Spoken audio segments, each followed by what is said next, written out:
நம்ம சாப்பிட்ற சாப்பாடு உணவு குழாய் வழியாக இரைப்பைக்குள்ளே போய் அந்த இடத்துல ஹைட்ரோகுளோரிக் ஆசிட் மூலமாக ஜீரணமாக்கப்பட்டு அதுக்கப்புறம் சிறுகுடலில் குளுக்கோஸாக மாறுது. இதுதான் குளுக்கோஸு.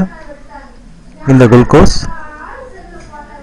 அப்படிங்கிற சர்க்கரை ரத்தத்தில் போய் சேருது. இப்போ ரத்தத்தில் சேர்ந்துருச்சு. இப்போ ரத்த நாளங்களில் குளுக்கோஸ் இருக்குது. இது பேர் பேங்க்ரியாஸ். இந்த பேங்க்ரியாஸ் ரத்தத்தில் என்னென்ன சர்க்கரைகள் நல்ல சர்க்கரையாக இருக்குதோ இந்த சர்க்கரைகளுக்கு இன்சுலின் அப்படிங்கிற கலை நீரை சுரக்குது. அங்கே பாருங்கள், பச்சை கலரில் வருது இல்லைங்களா, அதுக்கு பேர் தான் இன்சுலின். இன்சுலின் இருந்தால் மட்டும்தான் குளுக்கோஸ்னால செல்லுக்குள்ளே போக முடியுது. பாருங்கள், கதவை திறந்து உள்ளே போகிறது பாருங்கள். இப்போது நல்ல சர்க்கரைக்கு மட்டும் இன்சுலின் இருக்கிறதுனால அதுக்கெல்லாம் செல்லுக்குள்ளே போயிடுது.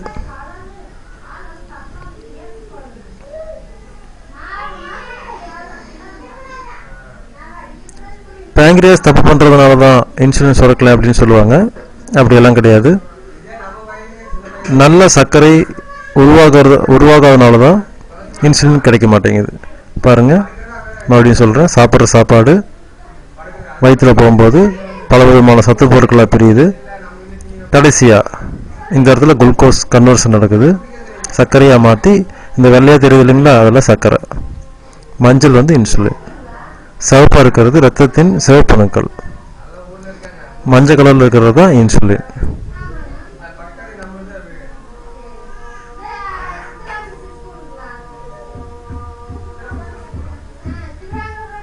நாம் சாப்பிடும்போது உடனே இன்சுலின் அதிகமாக ப்ரொடியூஸ் ஆகும்.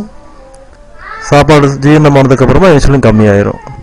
இப்படி நம்மளுடைய உடம்புக்குள்ளே இன்சுலினும் சாப்பாடும் அளவுக்கு அதிகம் கம்மியாகிட்டே போகும். அங்கே பாருங்கள், மஞ்சள் கலர் இன்சுலின் வந்து தொட்ட உடனே குளுக்கோஸ் உள்ளே போகுது. இதெல்லாம் நல்ல சர்க்கரை அப்படிங்கிறதுனால இதுக்கெல்லாம் இன்சுலின் இருக்குது, உள்ளே போயிடுச்சு. ஒருவேளை கெட்ட சர்க்கரையாக இருந்ததுன்னா அது என்ன ஆகுன்னு பார்க்கலாங்க. கெட்ட சர்க்கரையாக இருந்தால் இன்சுலின் கொடுக்காது. உங்கள் பேங்க்ரியாஸ் கனை நீரை சுரக்காது.